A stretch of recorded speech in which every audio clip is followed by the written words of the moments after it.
Hello guys, welcome to IB360. So we were doing enzymes and this is the second class on enzymes.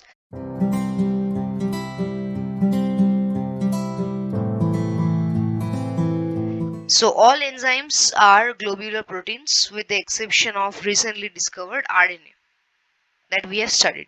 RNA enzymes, ribozyme basically. And some enzymes may additionally contain a non-protein group, and on that basis enzymes can be categorized into two: simple and conjugate. So today's class is based on the chemical nature of enzymes. We will delve into simple and conjugate, what is the basic difference between these two types of enzymes, and we will learn more about conjugate enzymes. So simple enzymes, they are enzymes which are wholly made of protein. Okay. Uh, Simple enzymes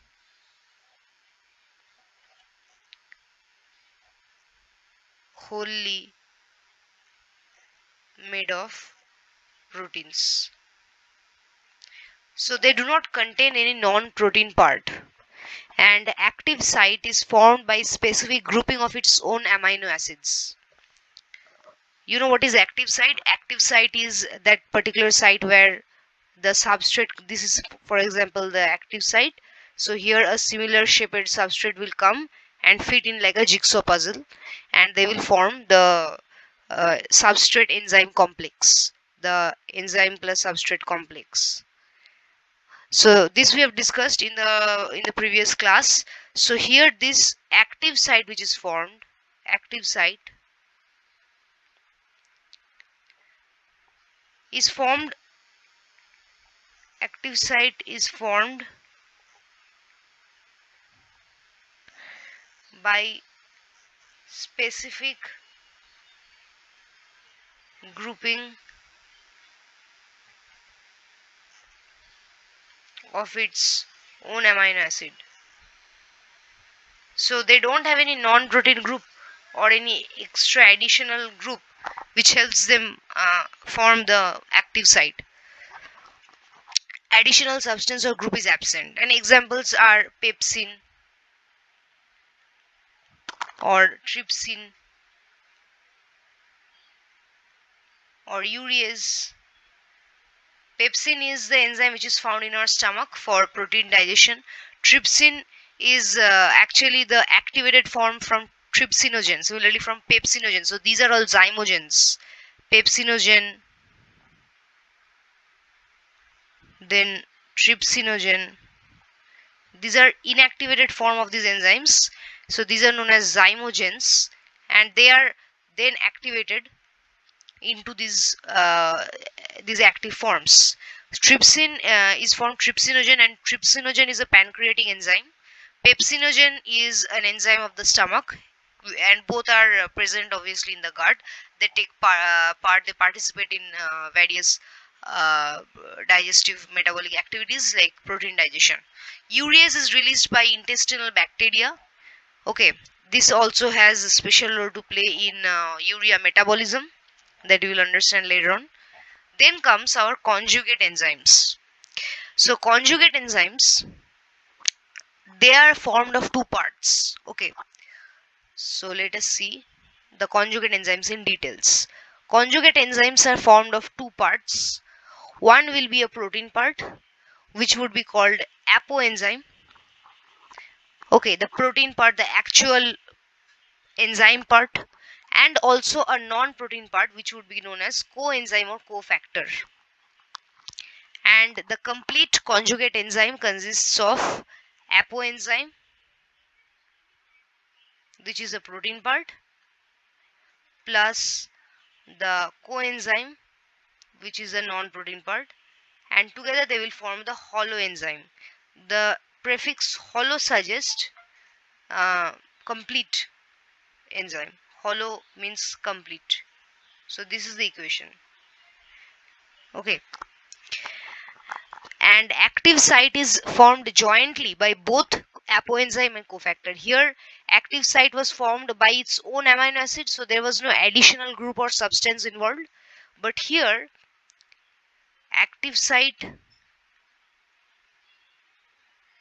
formed jointly by both apoenzyme and coenzyme or cofactor. Same. Okay. So this cofactor thing, this additional non-protein part, it is a small heat stable part of the conjugate enzyme, and it may be inorganic or organic in nature. Okay. So the cofactor or the coenzyme, it can be organic in nature, it can be inorganic in nature. Okay. And organic cofactors, they are of two types: coenzymes and prosthetic groups. If they are inorganic in nature, they would be metallic, but if they are organic, so there only from there only we are getting the coenzyme term. So organic, if they are organic, they can be coenzyme or prosthetic group. Okay.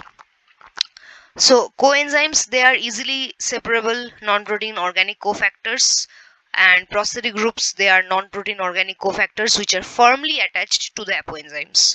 So they are easily separable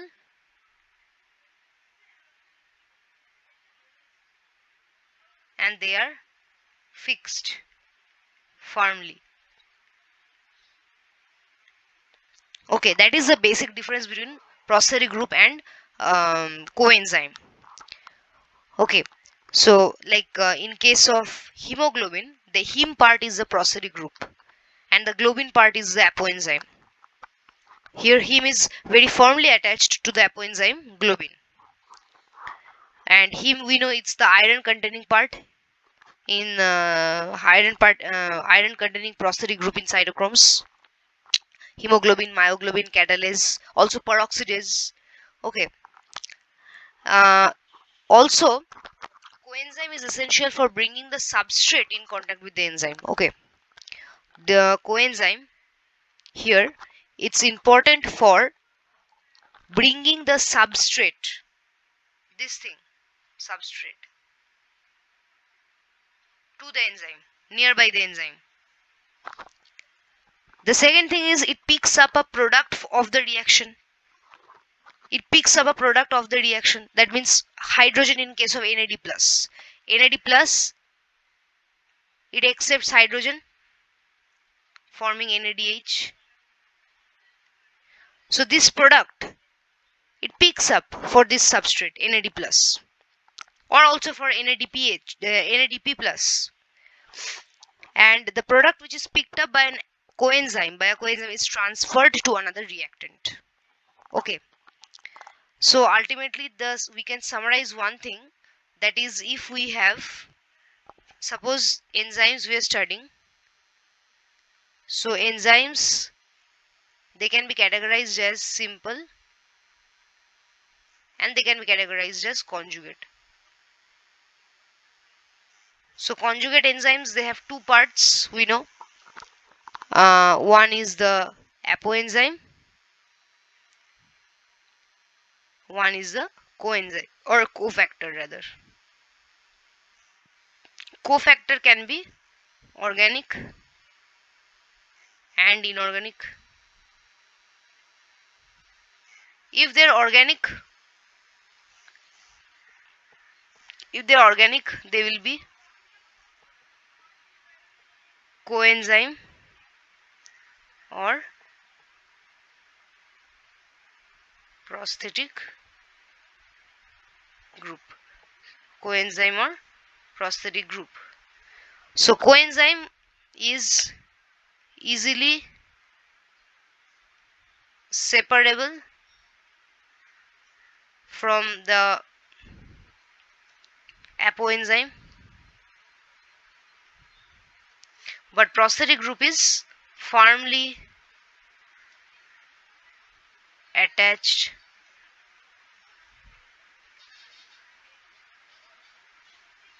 to the apoenzyme. You can take a screenshot of this classification of enzymes. Okay, so this is the basic classification of enzymes, and under prosthetic group you can write one important example of heme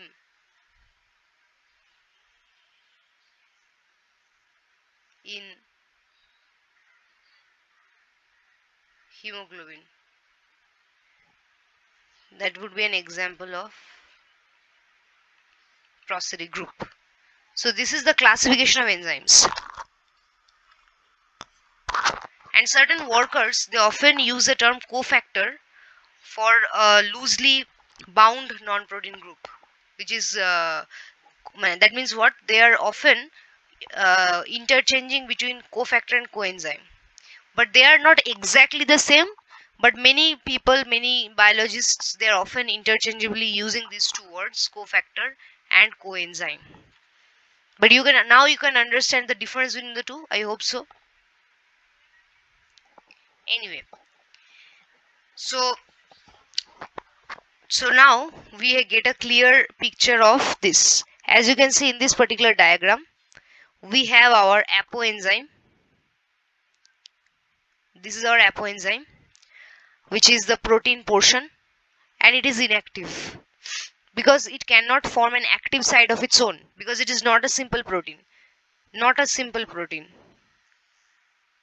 Had it been a simple protein, it would have formed an active site with its own amino acids. But this cannot do it because it is a conjugate protein. It needs a coenzyme. So here comes a coenzyme, which can be a cofactor, or it can be a prosthetic group, or it can be an inorganic metallic cofactor. Okay, we have seen cofactors, they can be organic, they can be inorganic. So here we get the non-protein portion, which is the activator or the cofactor. So the coenzyme and the apoenzyme exactly fits into each other, and they are forming this portion, which is the active enzyme. So this portion is the active enzyme, and you see it creates an active site. This is the active site it creates, and the substrate exactly fits in to that active site. And now this is the holoenzyme or the whole enzyme. So holoenzyme is this part, the red portion I have marked. This is the holoenzyme. The holoenzyme is now capable of accepting the substrate. Okay, so this is all about today. I hope you enjoyed today's lesson. Have a nice day. Thank you.